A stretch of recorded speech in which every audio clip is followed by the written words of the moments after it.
I never believed in curses. Not really. Not until the forest started breathing. It began as a joke, a dare, really, sparked by too much wine and nostalgia during our annual reunion at Clara's cabin in northern Vermont. 5 of us. Clara, the host, pragmatic and sharp-eyed. Mark, her husband, always half-joking about ghosts. Me, Daniel, the skeptic and former journalist. Jess, a resident horror buff with a PhD in folklore. And Liam, the quiet one, who only spoke when he had something truly unsettling to say.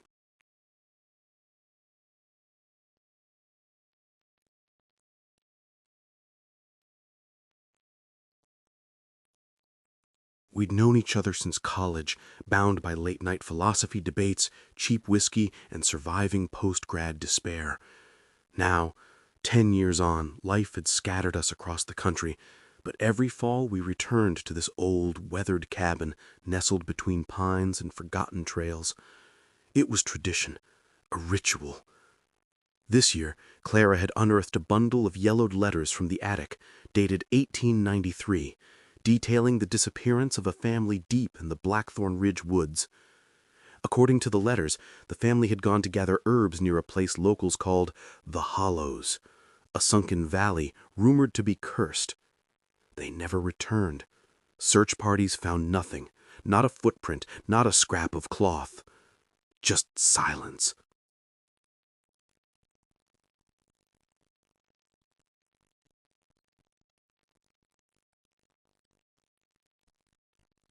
"For God's sake," Mark said, swirling his glass, "you people are acting like this is some kind of horror movie. It's just bad terrain and bad luck." "But look at this," Jess said, her voice low and deliberate, holding up a shaky pencil sketch from one of the letters. A crude drawing of a circular grove, trees bent inward like hands clutching at the sky, and at its center a stone slab with runes carved into it.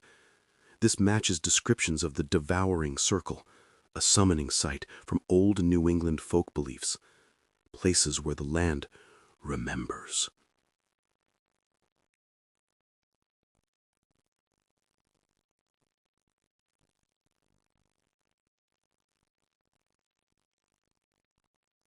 Liam, who'd been staring into the fire, finally spoke. "I've walked those woods, never made it to the hollows, but I can tell you, there's something in them. Not animals, not wind, but something listening."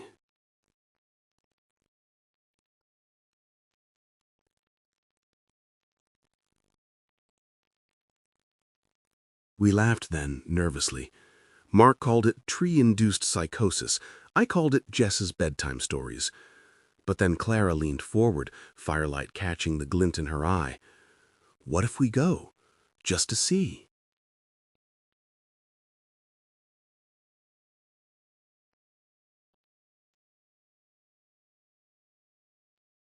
That was how it started. The next morning we packed supplies: headlamps, walkie-talkies, water, energy bars. Jess brought a voice recorder and a field guide to North American folklore. Mark carried a hunting knife, just in case. I brought my camera, a habit from my reporting days, though I'd long since stopped chasing real stories. Now I photographed dead things: abandoned buildings, rusted cars, decaying homes, remnants of memory.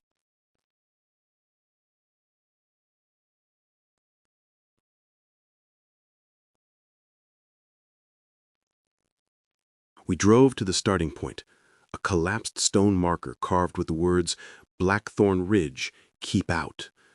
The paint was peeled, the wood rotted to splinters, yet the warming remained. The forest beyond was unnaturally quiet. No birds, no squirrels. Even the wind seemed to avoid the trees. They stood too close, too still, like sentinels. The path ahead was overgrown, but a faint trail, worn by unseen feet, cut through the underbrush. We followed it. The deeper we went, the more the air changed. Thick, damp, it clung to our skin like wet gauze. The sunlight dimmed even though it was midday. The canopy formed a vault overhead, filtering the world into shades of green and gray. After 2 hours of walking, Jess stopped abruptly.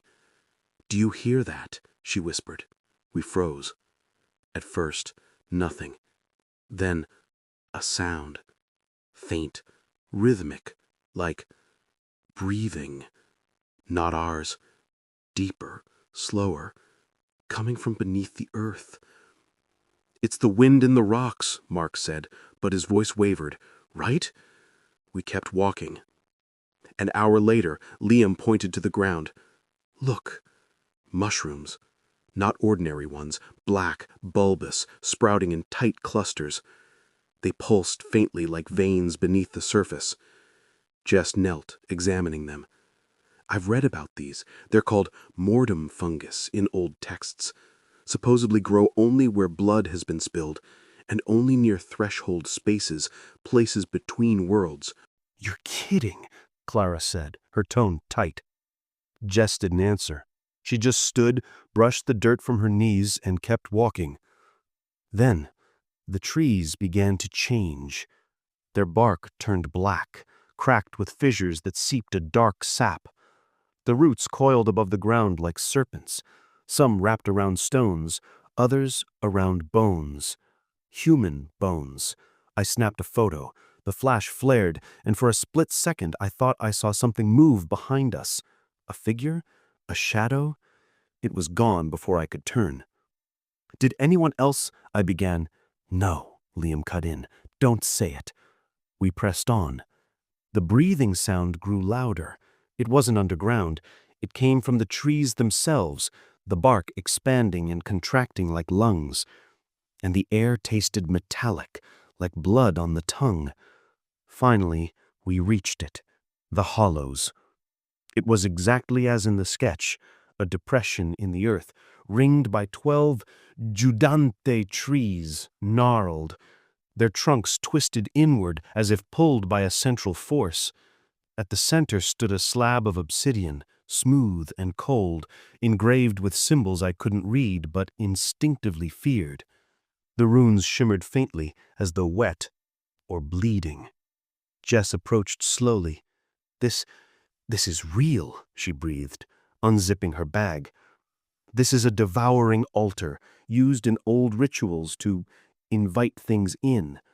Once every 100 years, during the dark moon, the veil thins." "Invite what?" Clara asked, voice barely above a whisper. Jess didn't answer. She turned on her voice recorder and began speaking. "Date, October 18th. Location, the Hollows, Blackthorn Ridge. Participants, Daniel, Clara, Mark, Jess, Liam. Objective, document the site believed to be a ritual altar tied to the Blackthorn disappearances of 1893. Mark scoffed. "You're actually doing this?" Jess ignored him. "We are entering a space of documented paranormal activity. Local lore suggests—" A low growl cut her off, not from an animal, from the earth. The slab trembled. A crack split down its center. The runes flared red, then black, and the breathing stopped. In that silence, I realized something worse. Our walkie-talkies were dead. The GPS on my phone showed no signal. Even the compass spun uselessly. "We should leave," Clara said. "Now." But Liam was already walking towards the altar. "Liam!" I shouted. He didn't turn. He placed a hand on the stone and whispered, "They're waiting." Then the air rippled, like heat over asphalt, but cold. I felt it crawl across my skin. The trees groaned, their roots lifted from the soil, writhing. The mushrooms pulsed, glowing now with a sickly violet light. From the crack in the stone, a sound emerged. Laughter. High-pitched, childlike but wrong, like a recording played backwards. Mark dropped his knife and backed away. "What the hell is that?" Jess was frozen, recorder still running. "It's not a what," she said, eyes wide. "It's a who." Then we saw them. Shapes rising from the ground, figures made of shadow and root, their limbs too long, their heads tilted at impossible angles. They moved without walking, gliding like smoke given form. Their faces, not faces, just hollows where eyes should be, and they were smiling. We ran, back through the forest, branches whipping at our faces, roots snagging our ankles. I tripped, fell, felt something crawl over my boot, cold, slick, like fingers made of moss. I screamed and scrambled up. Behind us, the laughter followed, closer, louder. Then we heard Liam's voice. "Wait, stop." I turned. He wasn't running. He stood in the middle of the path, arms outstretched, eyes closed. A black ooze dripped from his ears. His lips moved, but no sound came out, only the laughter, now echoing from his mouth. "Liam!" Clara screamed. He opened his eyes. They were gone, just black pits. And then he changed. His body twisted, bones cracked, skin tore as roots burst from his arms, his chest, his neck, like vines erupting. He grew taller, wider, his form merging with the forest. His scream became a howl, a sound of pain and ecstasy fused. And then he was gone. Not dead, replaced. The thing that stood in his place wore his clothes, his face, but only as a mask. Beneath it, I could see the wood, the bark, the crawling fungus where skin should be. It pointed, not at us, at Mark. And Mark vanished. Not in a flash, not with a sound. He just wasn't there. One step, then empty air. Clara screamed again, clinging to me. Jess fumbled with her recorder, muttering, "It's real, it's real, it's real." We kept running. The path twisted, trees shifted, the forest was rearranging itself, herding us. We burst into a clearing, only to find ourselves back at the hollows. The altar glowed, the runes pulsed, the breathing had returned, louder than before. And there, standing beside the slab, was Liam Thing. Mark stood beside him now too, his eyes gone, his lips stitched shut with vines. "You can't leave," the thing said. Its voice was Liam's, but layered with whispers, with groans, with the sound of roots tearing through soil. "No," Clara sobbed. "No, we just got here." The forest exhaled. And then it spoke. Not through Liam, through the trees, through the stones, through the air itself. "You were always here." I felt it then, the pull, not physical, deeper, like my soul was being unspooled. Memories flickered, not mine. 5 figures walking through mist, autumn leaves, a cabin, a dare, a path. We had been here before. We had vanished before. And every 100 years, the Hollows remembers. Jess dropped the recorder. "It's a loop," she said, tears cutting through the dirt on her face. "We're not finding the lost family. We are the lost family. The ritual, it needs 5, to feed the land, to keep the veil closed." I looked at Clara. She stared back, horrified, understanding dawning. And then the roots came. They burst from the ground, coiling around our legs, our arms, cold, wet, pulling. Jess was first. She tried to bite one, scream, but a root plunged into her mouth, silencing her. Her body jerked, then got still as the forest absorbed her, skin turning gray, hair becoming moss. Clara clawed at the earth, screaming my name. I reached for her, but the roots lifted her into the canopy. Her body twisted, branches weaving through her limbs, her spine cracking as the tree claimed her. In seconds, she was gone. Just another garled trunk in the ring, her face indistinct beneath the bark. Then it was just me. I crawled backward, fumbled for my camera. One last act, proof. I turned it on. The screen flickered. A thumbnail gallery appeared. The last photo I'd taken, of the mushrooms pulsing. But in the preview, behind me, standing in the trees, were 5 figures.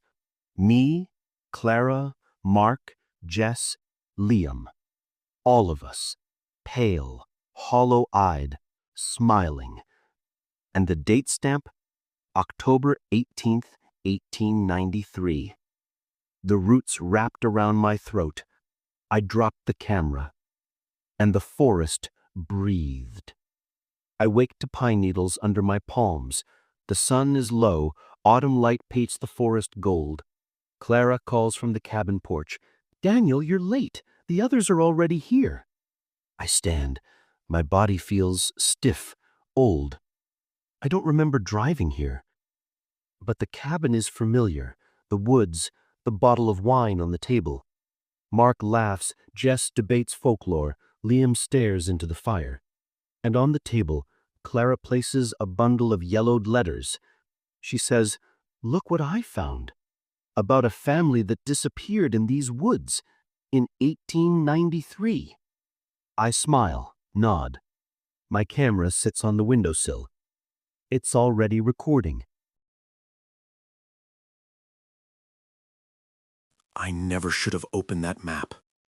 It sat in the attic of my grandmother's house, folded inside a wooden box, tucked beneath a stack of yellowed newspapers and an old typewriter that hadn't worked since the 70s. We were cleaning out the place after her funeral. Me, Eli, Mara, and Jax, 4 friends bound by childhood summers in the sleepy creekside town of Black Hollow. We weren't kids anymore, of course. We were 29, 30, grown with careers and car payments and the kind of weariness that only adulthood delivers. But every few years, life brought us back here, to the creaky porch swings and the smell of pine resin baking in the afternoon sun. This time, the cause was more somber. It was Jax who found the box. He'd been up there sorting old photo albums when he called us, his voice low. "Guys, you need to see this." We climbed the narrow steps, the wood groaning under our weight. Jax sat cross-legged, holding a brittle, square map in both hands. It looked hand-drawn, ink faded to a sepia whisper. The title, in ornate script, read, "The Hollow Road, 1913." And beneath it, "Danger, do not follow." It was a map of Black Hollow, but not the one we knew. Our town was small, split by the river with a single main street and a post office that doubled as a diner. This map showed something different. A network of trails, some marked with symbols I didn't recognize, twisted circles, inverted crosses, and one near the center labeled simply, "The Mouth." "This has to be a joke," Mara said, her arms crossed. She'd always been the skeptic. "Or a prank from one of your cousins, Liam." I shook my head. No cousin drew this, and look at the paper. This is at least 100 years old. Eli, our resident historian, and the most sensitive of the group, turned the map over. On the back, someone had scribbled, "They sleep beneath the stones. They remember." A cold thread ran up my spine. That's grandmother's handwriting. The room grew too quiet. Dust motes swirled in the single shaft of light from the attic window. I glanced at my phone. No signal, as usual up here. Cell towers never reached the back hills. Jax grinned, his eyes already alive with mischief. "Well, I don't know about you, but I say we go." "Are you insane?" Mara snapped. "You want to wander into the woods based on a cursed-looking map found in an attic?" "It's just a hike," Jax said, folding the map carefully. "Come on, when was the last time we did something like that? Something real, not Zoom meetings or brunch reservations?" Eli chewed his lip. "It does follow some known trails," he admitted. "And the old quarry is marked here. My dad took me there when I was a kid. It's abandoned now, but it's real." I looked at the map again. The trail began at the edge of the Weeping Woods, wound through a ravine, and ended at a place called the Chapel Ruins. That I recognized. It had collapsed in the 50s or so, the story went. I'd seen the crumbling stone arches once as a child, deep in the trees. We weren't supposed to go near it. Danger of collapse, they said. But there were other things people didn't say. "Fine," I said, surprising myself. "One day, but we follow the trail strictly. No side paths, no night hiking. We're back before dusk." Jax cheered. Mara rolled her eyes, but didn't argue. Eli just stared at the map, his expression unreadable. We left the next morning. The air was thick with the scent of damp earth and pine. Sunlight filtered through the canopy in broken patches, casting the forest floor in shifting shadows. We followed the first trail easily enough, just a deer path overgrown with ferns. Jax led, holding the map with theatrical flair, while Mara brought up the rear, muttering about ticks and poison ivy. By mid-morning, we reached the ravine. It wasn't on any official park maps. Just a gash in the earth, maybe 20 feet deep, spanned by a narrow wooden bridge rotting at the edges. Vines clung to its planks like skeletal fingers. The air at the bottom was 20 degrees colder, and a thick mist clung to the surface of the stream below. "You sure this is safe?" Mare asked, gripping my arm. Jax consulted the creased paper. "It's almost noon. We're fine." Eli frowned. "That's odd. Why specify dawn or dusk?" I said, though my voice sounded hollow even to me. "Superstition, probably meant to scare kids away." We crossed, one by one. The bridge creaked beneath us, and halfway over, I froze. I could have sworn I saw something move beneath the mist, a shape, dark and elongated, just below the surface. "Did you see that?" I whispered. Jax turned. "See what?" "Nothing," I said. "Probably just a fish." But my hands wouldn't stop shaking. At the other side, the trail narrowed, winding upward through a thicket of hawthorn. The trees grew denser, their roots bulging from the ground like buried ribs.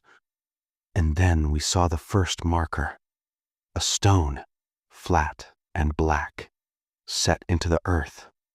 Carved into it was a single symbol, a hollow circle with a dot inside, like an eye, staring. "Similar to the ones on the map," Eli said quietly. "Great, mystery cult rock art. Exactly what I needed today." We pressed on. The sun began to dip, the sky bleeding into dusk. My watch read 5:17. We should have turned back.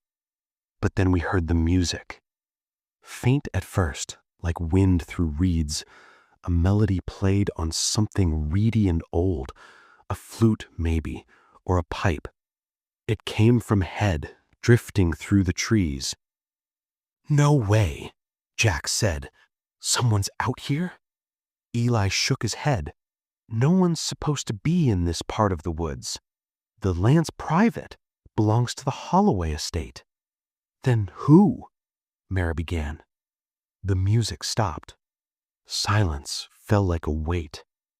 And then, from somewhere deep in the trees, a voice, soft, childlike, called out, "Come play." We all froze. That wasn't real," Mara whispered. Eli's face had gone pale. I heard it too. Jax tried to laugh, but it came out jagged. Probably a bird, mimic or something. But no one believed him. We decided to push forward, just to reach a clearing we could camp in. The map showed one ahead, near the mouth, but we agreed not to go near that spot, not at night. We found the clearing, a wide circle of packed dirt, ringed by stones. In the center stood a single leafless tree. Its bark was blackened, as if scorched. Rope hung from one branch, tied in a noose. I stepped back. "No," I said, "we're not staying here." But as I turned, the trail behind us was gone. Not overgrown, not obscured, gone. Where the trail had been, there was now only a wall of thorny underbrush, impossibly thick, pulsing slightly, like breathing. "Okay," Mara said, her voice tight. "This isn't funny." Jax dropped the map. "It was right there, I swear." Eli backed toward the tree. "Something's wrong with this place." We huddled together, backs to the black trunk. The night deepened. No stars, no moon, just a woolly darkness pressing in. Then laughter. High-pitched, echoing from all directions. Children's laughter, but wrong, like it had been recorded and played backward, then spliced into something unnatural. and the music began again, this time louder, closer. We saw them then. Shapes emerging from the mist between the trees, small, hunched, moving on all fours. Their limbs were too long, their heads too large, and their eyes, their eyes, glowed faint yellow like foxfire. They didn't walk, they shambled, dragging themselves with jerky insect-like motions, and they were singing. Not words, just syllables, a chant over and over.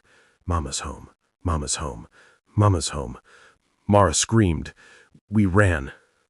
I don't know how long we sprinted through the dark, branches whipping our faces, roots snagging our ankles.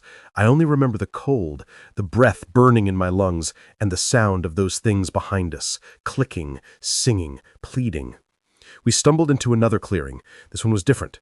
Crumbled stone walls formed a broken ring. At the center stood a single altar, cracked and stained with something dark. The chapel ruins. The map had been right. Jax fell to his knees. We're here. We made it. But Eli wasn't relieved. He pointed to the wall behind the altar. Crude symbols were carved into the stone, matching the ones on the map. And in the center, a fresco, barely visible in the gloom. It depicted a woman, not quite human, tall, emaciated, her arms stretched wide. Children knelt before her, offering hands full of bones. Above her head, the inscription, Mother of the Hollow Ones. That's not a chapel, Eli whispered. It was a temple. A gust of wind surged through the ruins, extinguishing our flashlight.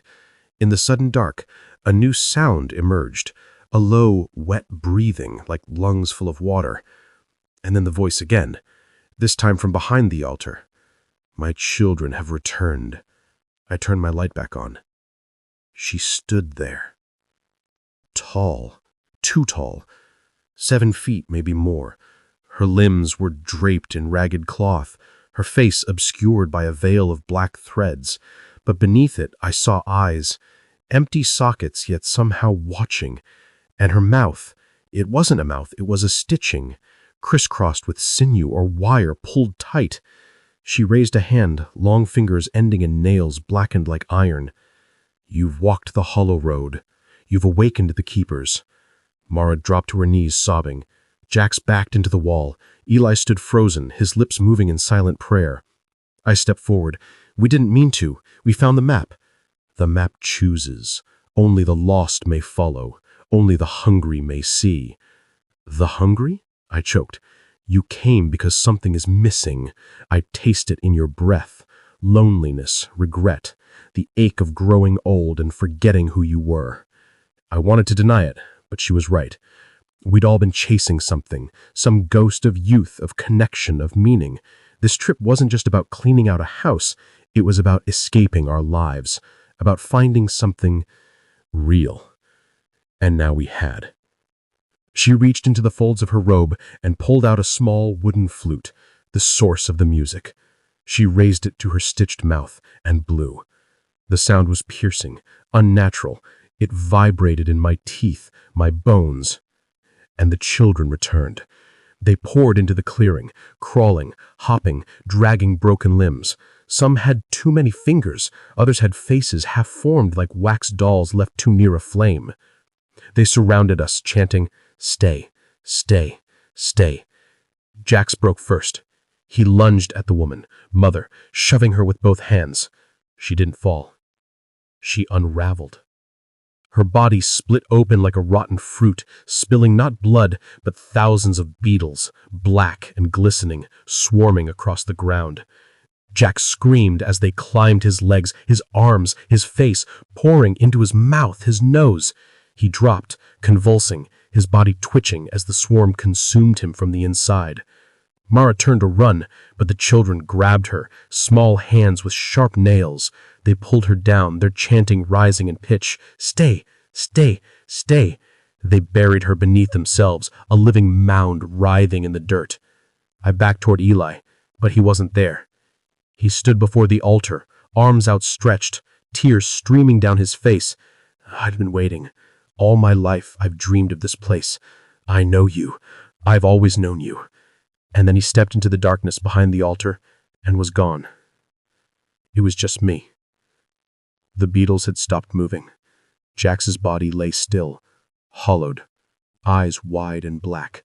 Mara's scream echoed one last time, then silence. The mother reformed from the swarm, her body knitting back together.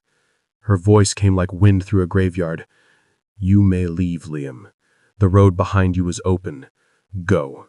Forget. Live until the hunger returns." I wanted to. God, I wanted to.